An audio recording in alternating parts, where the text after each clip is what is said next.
กาโลมาเตเอ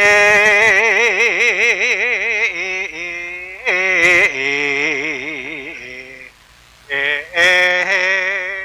เอเอ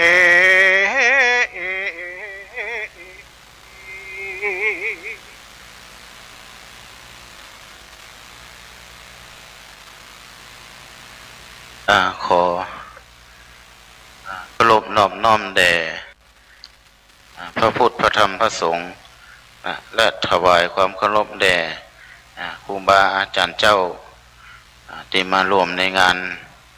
เตธรรมนี่และขอเจริญพรแด่บรรดาญาติโยมนักศีลนักบุญทั้งหลายที่มาฟังพระธรรมเทศนาต่อไปเป็นพระเจ้าสิบจาตุผูกที่สามชื่อว่าสุวรรณสามยิ่งด้วยเมตตาปารมีผูกนี้ผูกที่สามก็ขอละเชิญสดับดับฟังได้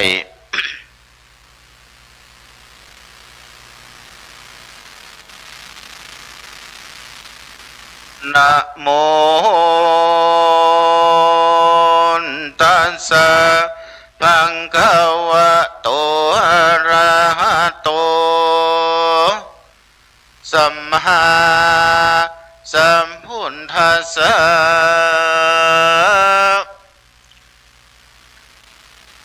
ปัญญาโยเปตัวสุกาโต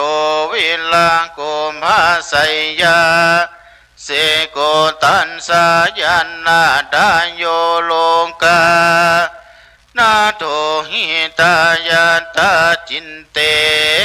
หะตวาปะปุงอสุวรรณาตังนามามิหังสาดาวดุลาสัมปุริสะตั้งหลายอันนั่งอยู่ฟังธรรมจุงปากันจำแต่ตนถึงไปเดเตอสัทธาอันว่าสัพพัญโยพระพุทธเจ้าตนเป็นปิ่นเก้าเตโลกาจารย์เมื่อสร้างสมปานพาหมีแต่ก่อนวันนั้นพาก็ได้เฮาจัดเป็นพาสุวรรณสามได้ดึงอุนตรายเป็นทุกข์มากนักโดยเตจะสมปานปานมีอันใดเกินตำเพียนยังเมตตาปรมีอันยังได้ลอดพ้นจากวนตันลายตั้งหลายได้ถึงสุขสามภาการดังพานถ้าลงยานสัมมาสัมพุทธเจ้าหากเตนสันนาไว้ดังเราจังใดวิสันสันนาไปนาภูมิพระญาเปิงจากหูดังนี้เติมเห็นละดังหูมานี่อาติเตกะเลในกาลอันล่วงพ้นไปแล้วเสียงเย็นละกันนานนักวันนั้นยังมีบ้านอันหนึ่งเป็นบ้านผ่านเนื้ออยู่แดนข้างคอกไปนอกเมืองผ่านลานัดสีอันมีตีไกแม่น้ำมันหนึ่งชื่อว่านาติโสสันตามันตาว่าอันก็มีแลดานทาในกาลนั้นยังมีบุคคลละผู้หนึ่งตายจากภพมารโลกแล้วก็ได้ลงมาเกิดเป็นลูกผานผู้หนึ่งชื่อว่าตูลูกุละกุมารว่าอันก็มีแลนะ สมาร์ทเทรดเดอร์คือใครคือคนที่เทรดอย่างชาญฉลาด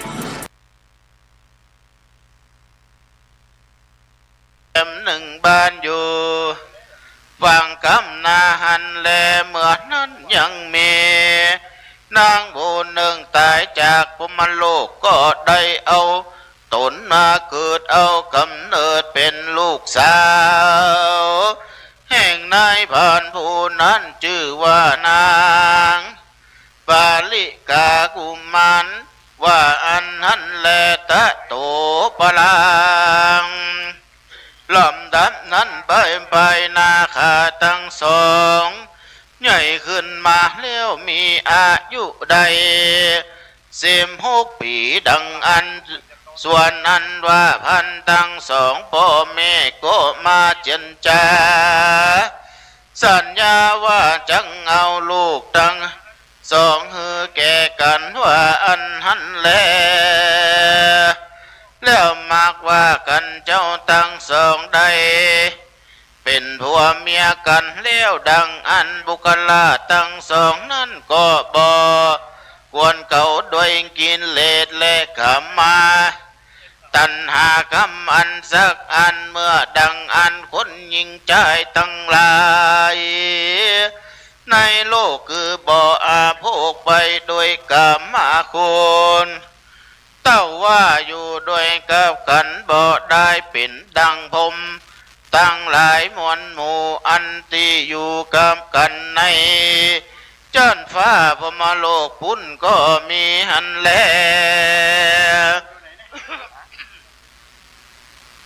แถมประการหนึ่งนั่นบุคลาทั้งสองก็บอกก็ทำกรรมอันเป็นบาปคือบอกการสันตันชีวิตเต้าประกอบไปโดยศีลธรรมเมตตาภาวนาไปใจก็โดยเหตุว่าเป็นอลัมมันติแห่งตนแต่ผมมาโรคลงมาเกิดนั้นแลในกาลเมื่อนั้นพ่อแม่ทั้งสองแห่งเจ้าตุกุลากุมารก็กล่าวว่าดุลาลูกหลักทั้งสองเอ๋ยนอดเนาสู่ทั้งสองเป็นผัวเมียกันแล้วสั่งบอกการตามกรรมการอันตั้งหากินสั่งอันคือมีต้นว่าละเนื้อเบื่อป่าและยิงนกเป็นต้นสั่งบ่ก็ทำการอันเป็นกลาวาดเย้าเฮือนอันใดกันว่าเมินมานไปสู่จักเอาสั่งมากินมาเลี้ยงกันนั่นจ้าที่นั่นต้นโลกากุมารก็กล่าวว่าข้าเด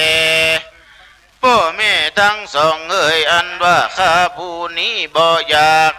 จังการตามกามสั่งอันแลเต้ามีใจไข้บวชคือพระหนวดเป็นจีอยู่ป่าขอพ่อแม่ได้อนุญาตให้เครือกาทั้งสองนี่ออกไปบวชเป็นจีอยู่ดงลีแดเตอว่าอันเมื่อนั่นกันพ่อแม่ทั้งสองอนุญาตแล้วตัวกุลากุมารวมตั้งนางบริกากุมาลีผู้เป็นเมียก็พากันเข้าไปสู่ป่าให้หิมมาปานผ่าลบเพื่อว่าจากบวชเป็นละสีก็มีวันนั้นแหละนะสะโกเทวาลัญจานว่าพระญาอินตาอยู่ฟ้าก็เฮือเจ้าปุณกาวิสุกรรมเทวบุตรลงมาในละมิตแต่งแปลงว่ายังอันสะลมสาลาพมตั้งเครื่องอัฏฐบริขารอันเป็นบริวารกองใจแห่งนักปวดตั้งมวลแล้ววิสุกรรมก็สันเด็ดมาสู่จันฟ้าก็มีหันและน้ำที่นั่นน้อยยาอินตาอยู่ฟ้าก็กวาดหูโดยญาณว่าราศีทั้งสองนั้นกันว่าตาบอดดังอันในกาลาไปนาจักบ่มีไผมาอุปถากรักษาพ่อเฝ้าที่นั่นตา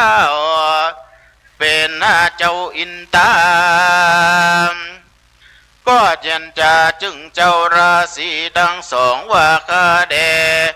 เจ้าราศีทั้งสองเฮ้ยแด่นี้ไปนานบ่นานเท่าใดอันว่าตาหิงเจ้าทั้งสอง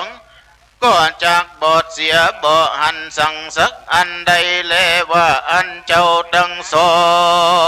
งจุ่งผ่านด้านนาเอาเหือใดยังลูกใจไว้อุบัติหากก็ควรจัดแลในกาลนั้นนาเจ้าว่าเล่าพระโพธิสัตว์เจ้าก็จุติจากภพมารโลกลงมาปันติสนกำเนิดในท้องนางผู้ผาเสดบริกาสินีกันว่าได้10 เดือนแล้วนางก็ผ่าสูตรลูกแก้วเป็นใจมีรูปองค์อาจไผ่ล่ำเลิศมีผิวพรรณวันนางามผ่าเสดดังคำขาเหตุนั้นเจ้าพิตาสองพ่อแม่จริงใส่ชื่อแก้วแก่ใส่ใจว่าสุวรรณสามว่าอันนั้นแลอาปะลาปะปาเกแลกแลนั้นไปนาพ่อแม่ทั้งสองก็เลี้ยงดูเจ้าสุวรรณสามด้วยอันหาหัวมันและลูกไม้เจ้าก็จำเริญขึ้นใหญ่มาได้16 ปีก็มีหันและนา Money Expo เชียงใหม่ครั้งที่ 20 พบบริการทางการเงินการลงทุนครบวงจรโปรโมชั่นสุดพิเศษสินเชื่อบ้านสินเชื่อบุคคลสินเชื่อรถยนต์สินเชื่อธุรกิจดอกเบี้ยต่ำเงินฝากดอกเบี้ยสูงสลับ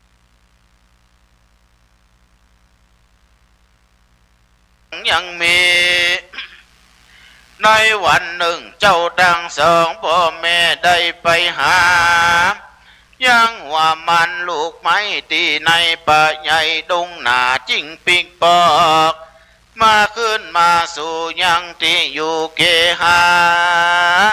ไปตันลอดเตือนนั้นในกัณะยามนั้นมหาเมฆาอันว่าฝนหาใหญ่ก็ตกไข่ลงดงหนามากนักเจ้าระสีทั้งสองก็ปากันเล่นไปสู่ยังติอยู่ไตลุ่มไม้เพื่ออ่านสะไหลบ่หือน้ำผลสัตว์ใส่เจ้าทั้งสองก็หากว่าได้ไปยืนอยู่ที่บนจอมปลวกอันหนึ่งดังอันทัดทาในกาลยามนั้นน้ำฝนนั้นตกมากนักอันถูกเนื้อตัวเจ้าทั้งสองก็ไหลหลังย้อยไปสู่อยู่ที่อยู่แห่งงูสรพิษอันอยู่ในหูปื้นจอมปลวกที่หันก็มีแลเมื่อนั้นพระยาสรพิษงูเห่าตัวนั่นมันก็ได้สาบกินเหงื่อไก่หิงเจ้าราศีทั้งสองดังอันมันก็ขะนิ่งใจว่ามันโน่นจังมากะตำลายแก่มันอันว่างูเห่าดำตัวนั้นมันก็กูดทาเกียจกา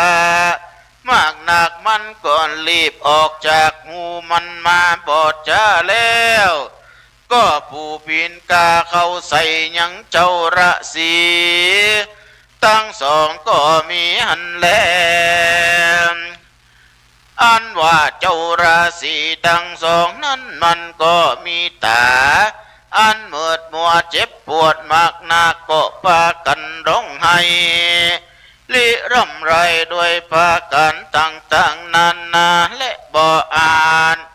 จักพิงพ่อขึ้นมาสู่สรมแห่งตนใดก็มีหันแลที่นั้นมหาสันเจ้าสุวรรณ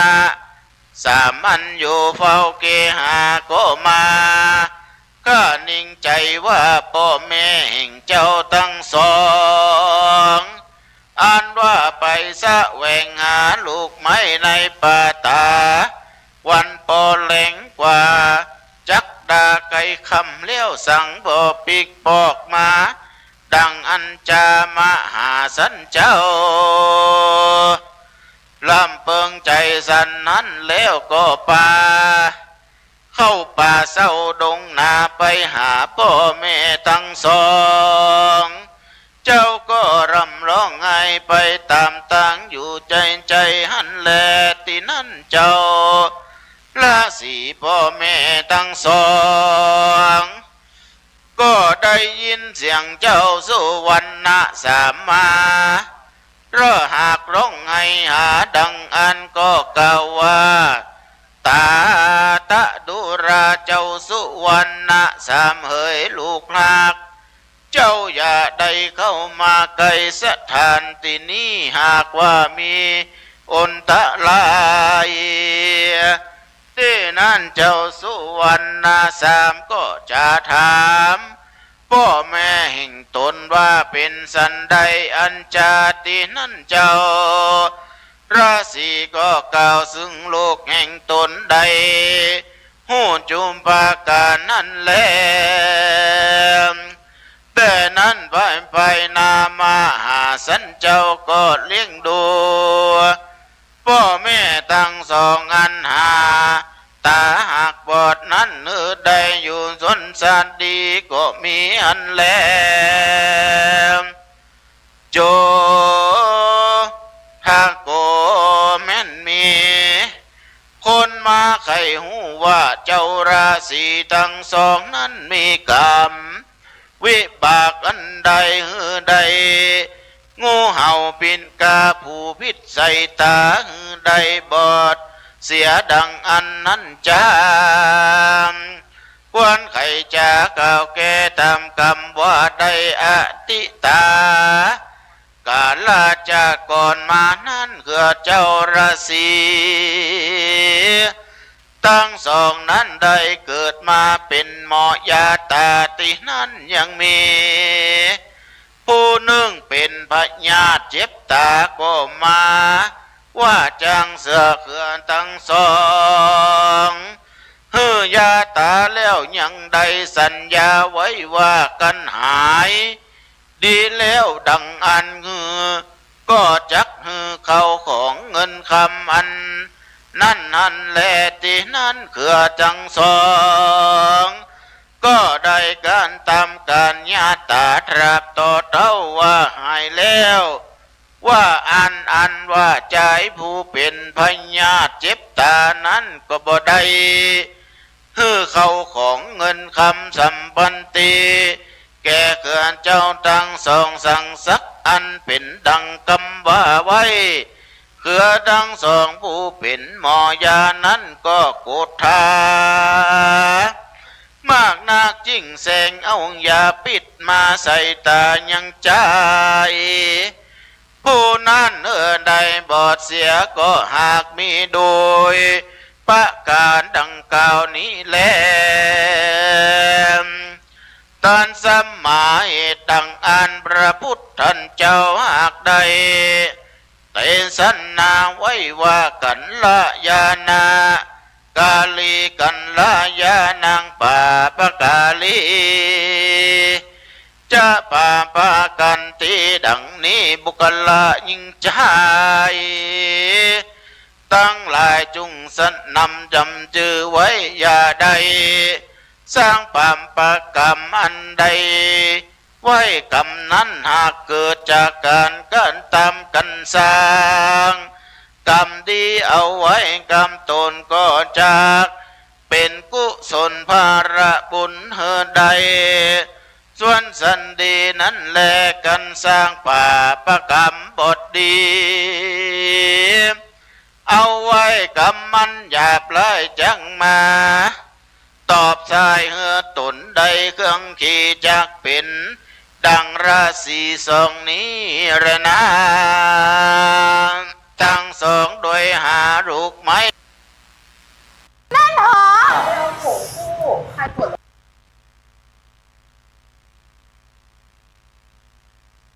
ว่ามันกันตื่นเจ้ามาก็เข้าไปสู่ป่าเจ้าก็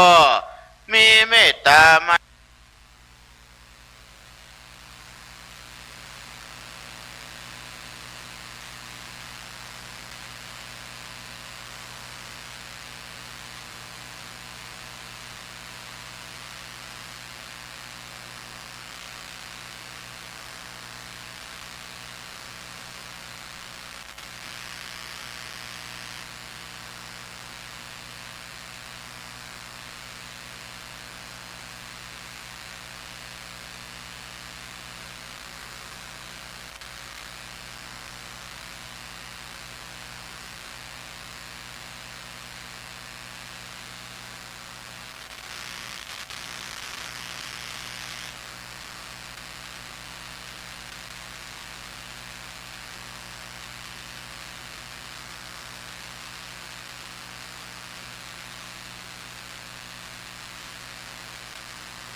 เป็นเวรแก่กูอันจา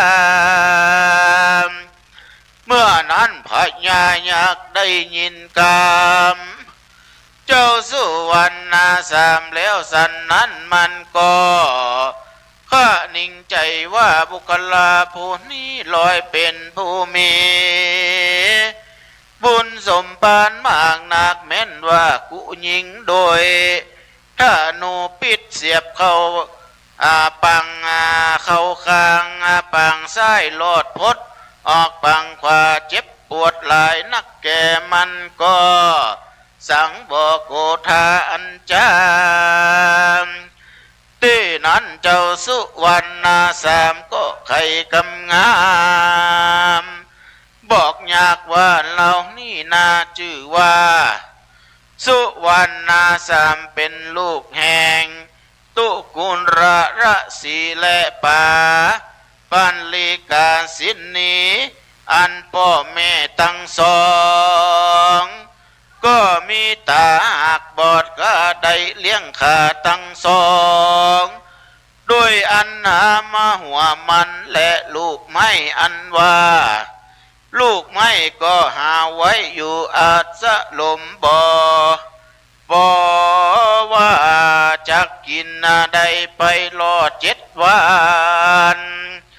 ส่วนว่าน้ำนั้นบัดนี้ก็บ่มีจักกินแล้วจันแลคานี้หากมาตักเอาน้ำไปพ่อแม่ทั้งสองกันบ่มีน้ำจักกินบ่หลายวันดังอันพ่อแม่ทั้งสองก็จักตายไปแต่แลว่าแต่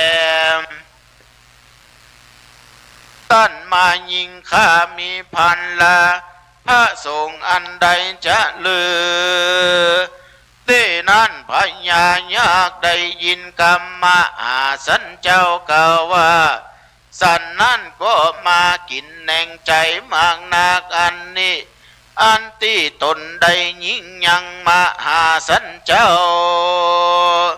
ข้านิ่งใจว่ากันเจ้านี้ตายพ่อแม่ทั้งสองอันตาบอดก็จักตายไปด้วยหันแลเตโจอันว่าธาตุและใจยังบ่ขาดได้ตายลืมจริงไปแล้วเจ้าราศีทั้งสอง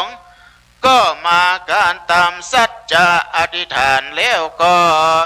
กล่าวเป็นการทาว่ายังจินติกายังปุนตังไม่หังเจวาปินตุจะโตสัมเพนาเตนาสันเลนาวิสังสามัสสาหัตตายาปินตุนติดังนี้เป็นต้นว่าข้าแด่เทวะเจ้าทั้งหลายกุศลังปุญญังอันว่าบุญทั้งหลายอันใดอันหนึ่งอันพ่อแม่ใดกะทำก็ดีกะตังปุญญังอันแม่ใดการทำก็ดีเตจาอนุภาพอ อานิสงส์บุญตั้งหลายพุงนั้นขอได้มากำจูผู้ขาตั้งหลายเด็ดเตอตอนสามบิงกันในการนั้นเรายังมีนางเทวดาเจ้าตุนนึ่งอยู่จอมดอยกันดามาตานาที่นั้นนางเกยได้เป็นแม่ผู้ที่สันเจ้ามาได้สามชาติก่อนแล้วนางเทวดาตุนนั้นก็มาการทำสัญจาอธิษฐานกล่าวเป็นการถาว่าปัมปันตายะหังปัญญะทะมาโนจิสังปัตตานิตานิดังนี้เป็นต้นอาหังอันว่ากุมาอยู่ดีจอมโดยที่นี้ก็เหิงมากนักก็บ่หันบุคระผู้ใดจักเป็นที่หักและจำเริญใจแก่กูก็บ่มีแล้วเต้ามีแต่เจ้าสุวรรณสามตนเดียวนี้แลพี่ว่ากำสัญจาอันนี้มีเตียงแท้ดังอันว่าปิดตั้งหลายพุงนั่นจุ่งระงับดับหายไปจากตนเจ้าสุวรรณสามบัดนี้เด็ดเตอบ่เต้าแต่นั่นอันว่าตาระสีเจ้าทั้งสองพ่อแม่อันบอดบ่หันสังก็ปล่อยลวดเจงทรงหันดีปังการตีดังเก่าก็มีวันนั้นแลขีญาอันบ่รมมาโพธิสันเจ้าแลละสีตั้งสองพ่อแม่กันว่าพ้นจากกรรมอันนั้นแล้วพระอาทิตย์ก็ขึ้นมาจากเขายุกันดอนมาสันเจ้าสุวรรณสามก็เทศนาธรรมสั่งสอนยังพระญายังกำปิละวาดุลาพระญายักเคยผู้กาดังนี้ไปนาเจ้าอย่าได้ฆ่าสันตันชีวิตอันว่าสันทั้งหลายก็กลัวตายเหมือนกันจุผู้มีศีลหักษากันว่าพระญายักผู้นั้นก็รับเอากรรมหาสันเจ้าทุปการแล้วก็อัญชุรีกล่าวอำลามาหาสันเจ้าขึ้นไปสู่ที่แห่งตนก็มีวันนั้นแล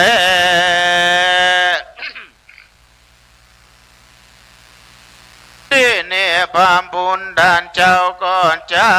งสำหรับวันที่สำคัญที่สุดเลือกอินวิสไลน์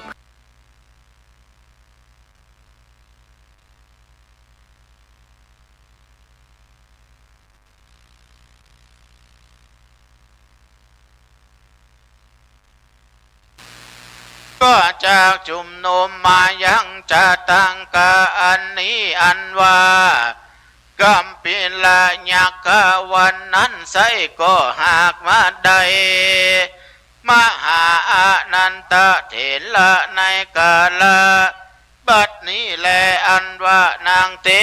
วดาอันอยู่จอมเข้ากันดามานาวันนั้นใส่ก็หากมาได้นางอุบลวันนาเทลีในกาลบัดนี้แลดนาเจ้าตุงกุระราศีวันนั้นใส่ก็หากบ้านใดมาหากันสัมปะเทลาในกาลบัดนี้แลดนาส่วนอันว่านางปาลิกาลาสีนั่นใส่เกือหากมาใดนางวัดต่างกำปินลาในกาลบัดนี้แลดนาสุวรรณกุมาโลลงกาณโทอันว่า เจ้าสุวรรณสามวันนั้นใส่ก็หากมาได้แก่ตนพาตดาคันตาในกาละบัดนี้แหละนาอันว่าจาตกามสุวรรณสามดวงบาเสดนี้บุคลายิ่งใจผู้ใดมีใจใส่สันดาได้เต็มได้เขียนได้เหียนได้ยินได้ฟังกดดีได้น้อมนำมาถ้าไหวเป็นตานกำจูศาสนาพระพุทธเจ้าก็ดีอุนตมาตานางหากเป็นยอดตาลอันพาเสื่อจักป่าเกินทวนสันดีในจาดนี้จาดนาแม่นจางอุดิสาส่วนบุญกุศลไปหาผู้จุนติตายไปสู่ปรโลกใบนาก็เตียนว่าจากสำริดทีจุยังจุปะการบ่อยาจาและนามนิทิตังขีญาเก่ายังสุวรรณาสามอันเป็นทันสัจจาตทวนสามอันยออันแควบก็บังคมสมเร็นสระเดสาธุครับท่านผู้ฟังตลอดถึงศรัทธาสาธุชนทุกท่านได้สดับรับฟังจากการเทศนาธรรมของท่านพระวัชรินทร์ครับวัดศรีสุทธาวาสหรือตุปิลายครับได้จบลงไปในกันที่3ก็คือสุวรรณสามบำเพ็ญซึ่งเมตตาปารมีครับดังที่กัมพุทธภาษิตเปิ่นว่านิมิตังสาธุรูปานังกตัญญูกตะเวทิตาครับบุคคลหู้กุลหู้บุญเป็นเครื่องหมายของคนดีก็มันดังเจ้าสุวรรณสามครับที่ได้ปฏิบัติพ่อแม่ได้จนพอได้เป็นดิบเป็นดีก็เพราะว่ามีความกตัญญูครับผม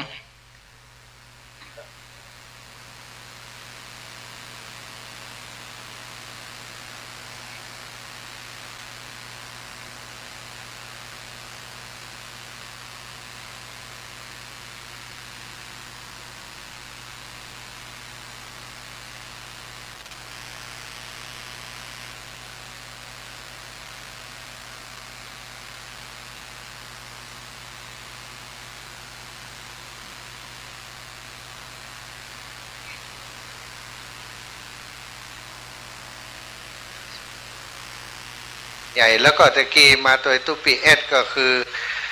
พี่น้องบ้านน้ำท่งเนาะ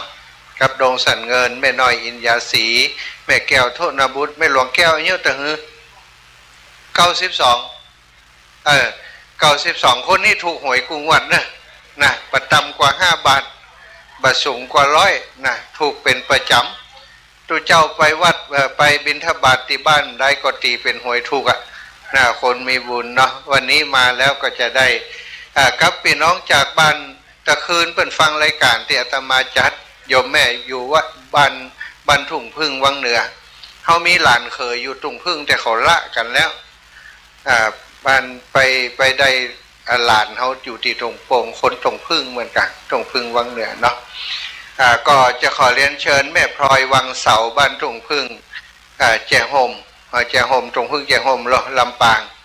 แล้วก็แม่แก้วโทนาบุตรน้ำทงแล้วก็แม่น้อยอินยาสีดงสันเงินโยมน้องจำเนียนธีรโพ4 ท่านขึ้นไปประเคนด้วยกันการเทศกันนี้นะค่าเกณฑ์การเทศคนละ100ลุกขึ้นโอ้น้องปักไปแล้วโลการที่5 ที่ 6ขึ้นก่อนเนาะเอาหลวงปู่กำกับว่าเนาะผู้กำกับไม่ย่าพลอยลุกขึ้นมาแม่พลอยลุกขึ้นมาโดยเปิ่นมาจากแจ่โฮมเนาะเป็นเกียรติกับลูกหลานครับพี่น้องทางเวียงป่าเป่าแม่พลอยนี่ก็อายุจัดหลายแล้วน่าจะ8 อัพละ80จะฮื้อแม่พลอย80จะฮื้อ 80แต่คืออายุหูมาตวยลืมเอาหูมาตวยละอีแม่น่าจะ8 ปลายแล้วเนาะหลานมาส่งฮะ76โอ้มาถึงจ้ะ76อยู่ยังได้ก็ได้เอางามว่าตังเพ่แหมเนอะตังทำเพ่แหมตังตีผ่านเพ่แม่อุ้ยอ้อมมาแม่แก้วโทษนาบุตรนี่เก่งหลายอย่างเนื้อศรัทธาโดยเฉพาะโจโลดอคาหุ่มกันแล้วถ้าอาจารย์ม่วนขนาดกระถินอาจารย์เอลม่วนอย่างอีแม่พ่อนด้วยเขาเพื่อนเปิดอันมีอันพินเนาะพินอีสานหุ่มนะจิตใจเปิ่นล่าเริงอยู่ตลอดหุ่มฟังธรรมฟังทุกวันเนาะแม่ยาแก้วโทษนาบุตรเอากราบในเมตตาท่านอาจารย์ครับแถมมีน้ำหยาดเตรียมน้ำหยาดไว้เนอะเตรียมน้ำหยาดไว้ได้หยาดน้ำหมายตาลด้วยกันเนาะกราบนิมนต์ครูบาอาจารย์ได้เมตตานะครับเนอะ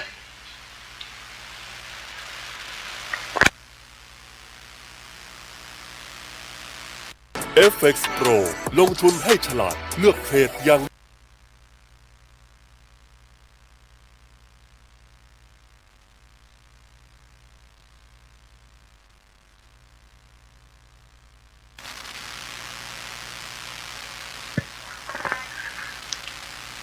เจ้ามูลศรัทธา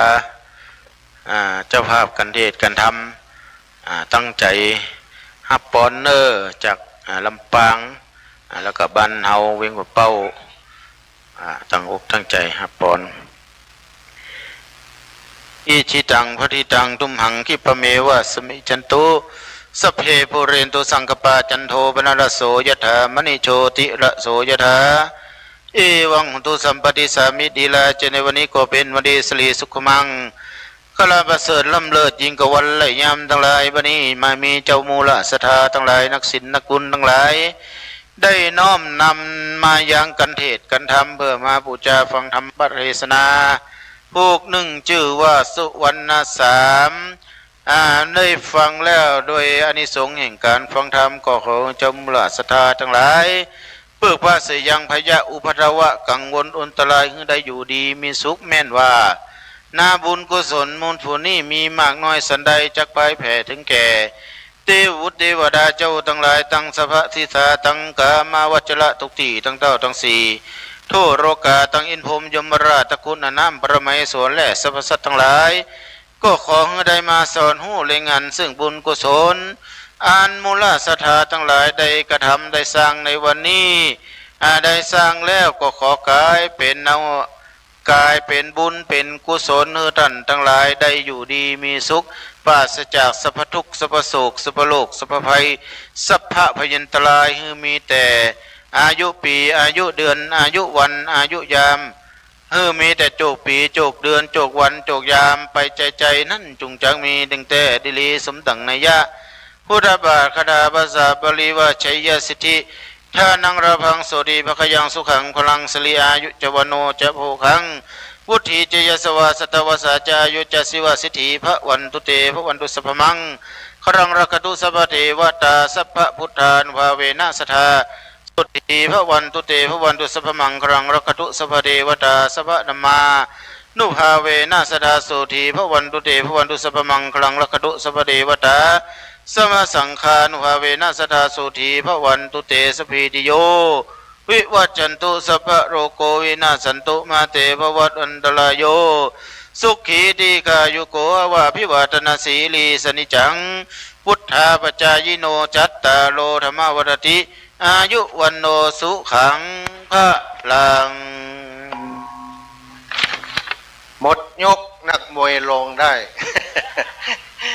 เก็บเข้ากว่าอาจารย์ศรัทธาวันนี้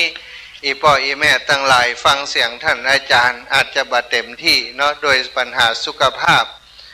ท่านอาจารย์มีโรคประจำตัวเดือนหนึ่งเนาะก็ได้ไปหาหมอไปฟอกไตเดือนละหลายครั้งปัจจัยที่ศรัทธาได้ให้หอมเป็นการเทศน์การทำทั้งหมดหลวงปู่บ่ได้เก็บไว้เนื้อเอาถวายหมดเลย เดี๋ยวก็เก็บมอบให้อาจารย์ได้ไปเป็นก้ายุกกายารักษาพยาบาลเดินต่างเนาะได้เมตตามาแสดงธรรมให้ศรัทธาญาติโยมได้รับฟังกราบในเมตตาท่านอาจารย์วัชรินทร์อัตตสาโรวัดศรีสุทธาวาสเวียงปะเป้าได้เมตตาแสดงธรรมจบไปเอาต่อไปไก่เจียงใหม่ตีก่อนไก่เจียงไฮไปแล้ว2 ไปแล้ว1อยู่เนาะเอาไก่ลำปางขึ้นก่อนเดินทางมาไก่หลวงปู่ว่าเดี๋ยวถ้าจ้าแหมน้อยเขาจะรับฟังอีหรอกนะเพราะฉะนั้นเอาก่อนเลยละเนาะท่านอาจารย์พระมหานฤดลมหาปัญโยเทศแล้วนี่องค์ตนนี้จะมามอบกันเทศจะมอบตอนที่หลวงปู่พระครูอุดมเทศกว่าเปิ่นกับก่อน วังกับจะเนอะว่าเล่นบันไดถวายไปเลยละเนาะศรัทธาญาติโยมท่านอาจารย์พระมหานฤดลมหาปัญโยท่านอาจารย์เป็นพระนักเทศของจังหวัดลำปางอนุรักษ์แบบเบ้าล้านนาเทศภาษาเมืองแล้วก็เป็นครูบาอาจารย์สอนอยู่โรงเรียนปริยัติโรงเรียนปริยัติธรรมวัดศาลาใจเนาะที่ลำปางก็บอกค่อยได้อยู่ต่อใดอาตมาภาพอยากจะจัดเปิดเข้ารายการช่วงหัวค่ำยามแรงบางครั้งคลื่นสีขาวมีเวลานิมนต์ออกก็บ่ได้ออกต้องเตรียมการเรียนการสอนแต่ว่าก็พยายามให้เปิดได้ออกรายการตัวบ่อยๆตอนนี้เทศม่วนศรัทธาญาติโยมเนอะ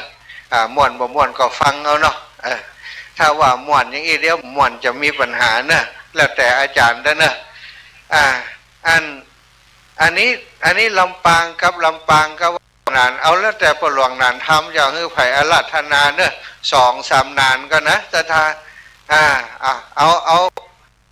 ผู้เลิกบุหรี่ส่วนใหญ่มักไม่ผ่านสัปดาห์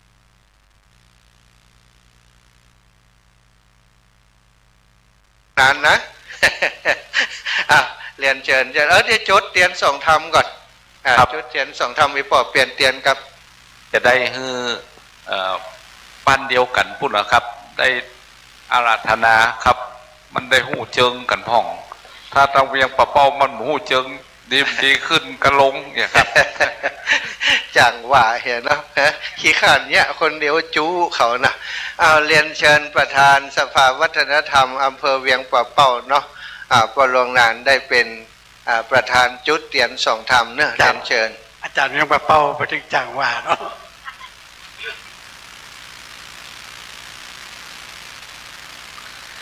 นี่ประธานสภาวัฒนธรรมนะลูกศิษย์กนพุทธิของหลวงปู่สา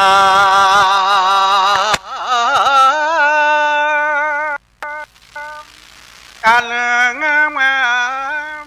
ก็จบลงไปปนแล้วบัดเนนาก็มาถึงกันเนลิมาเนลาเมื่อแก้วกรุณา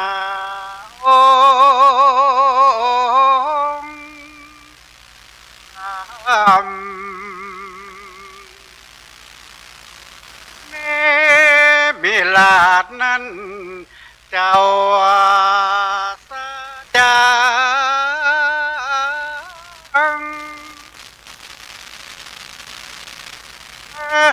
เป็นพระธรรมผูกทวนหากันเนนานานา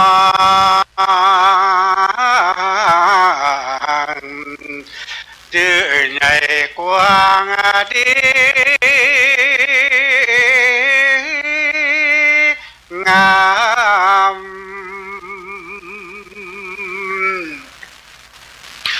ขอ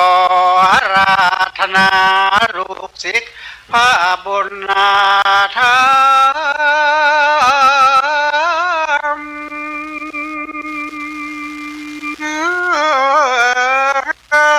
ต้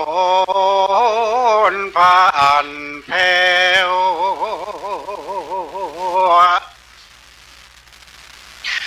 คืนนั่งธรรมาสแก้วสถิตนั่งแล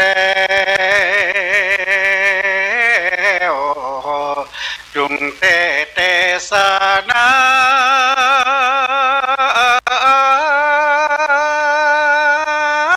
ธรรมสาตุอนุกรรมปิมังพระชังราชทนังกาโลมา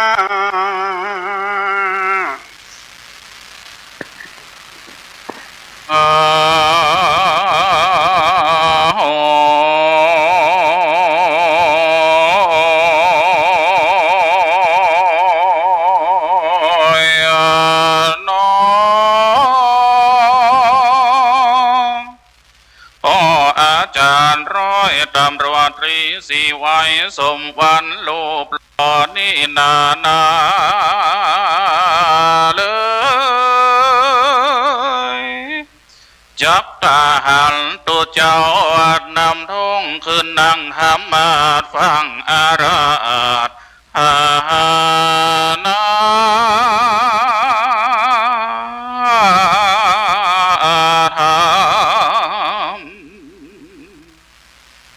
ว่าขอเราได้นำกับจ้อยแต่บ่เสียงอาตมาผู้ขามอนน้อยมันบ่ปอดี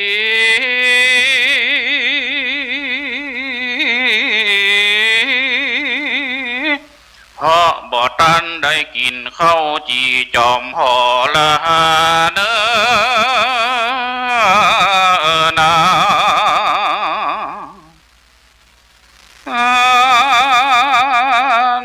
ว่าพ่ออาจารย์เข้าใจเอาอันนั้นมาแถมสัก5 ห้อยเสียงแห่งเฮาก็ถ้าจะอ้อยดีมาห้อยน้ำหวานเนอแล้วแลดี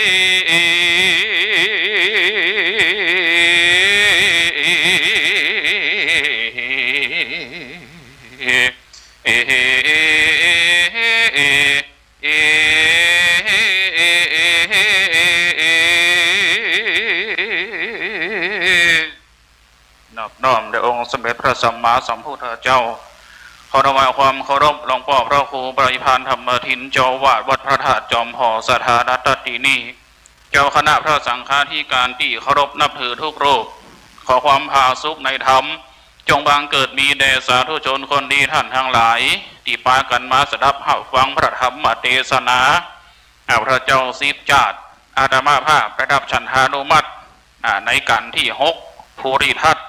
ประจำชะตาผู้เกิดปีไส้ปีมะเซ็งหรืองูเล็กจะได้เทศนาธรรม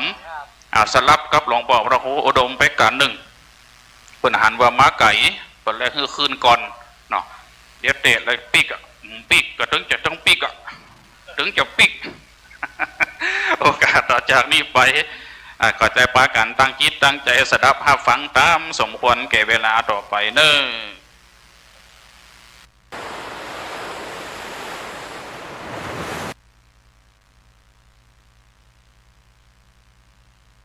นะโมตัสสะภะคะวะโตอะระหะโตสัมมาสัมพุทธัสสะนะโมตัสสะภะคะวะโตอะระหะโตสัมมาสัมพุทธัสสะนะโมตัสสะภะคะวะโตอะระหะโตสัมมาสัมพุทธัสสะโมเพอาโหสิมหังขาวามปุเรนตันตังเตสะนังจาริยังสาลิมปุนตัสสะศีลปาระเมตหาคาโตติสห สนตุนตาปุริสาเจ้าทั้งหลายจาตากานานิพระพุทธเจ้าแห่งเราห่างเต็นสาดาซึ่งสารีบุญเห็นละเจ้าแต่เมื่อนามาผู้มีพาญาเปิงหูดังจังวิสัญชานาไปนานิแดเตอปุราจาปรังบันดิโตสันตังสะโนติสาริปุณตาดูกาลา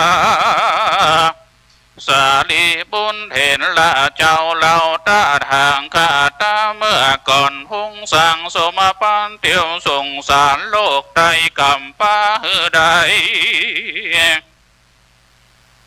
เป็นนางคาราจือโพเลตันว่าอันทานายกาลาเมื่อแก้ปัญหาบนจนาฟ้าแล้วนักก็มีใจห้องแผ้วสมนันสาก็เต้าหาดานาไขเมื่อเกิดในห้องฟ้าเลิศเนรปานก็หังสาสินเจียงคันบ่ขาดบ่ได้พระมาตลาสาโยติหิมแตบยำมานาโมกว้างใหญ่ในโลกไตรเมืองคนฮานาเลตาธานายกาลานั่นแล้วยังมีผ่านบาปเศร้าเจอเนสาตาผ่านนก็ป้าเอาสมมาตันกุมารผู้เป็นลูกหลานลันดัดป่ามาหอดตามันนก็สอดเล็งหันผู้รีตัดหันเลโสโพธิสัตว์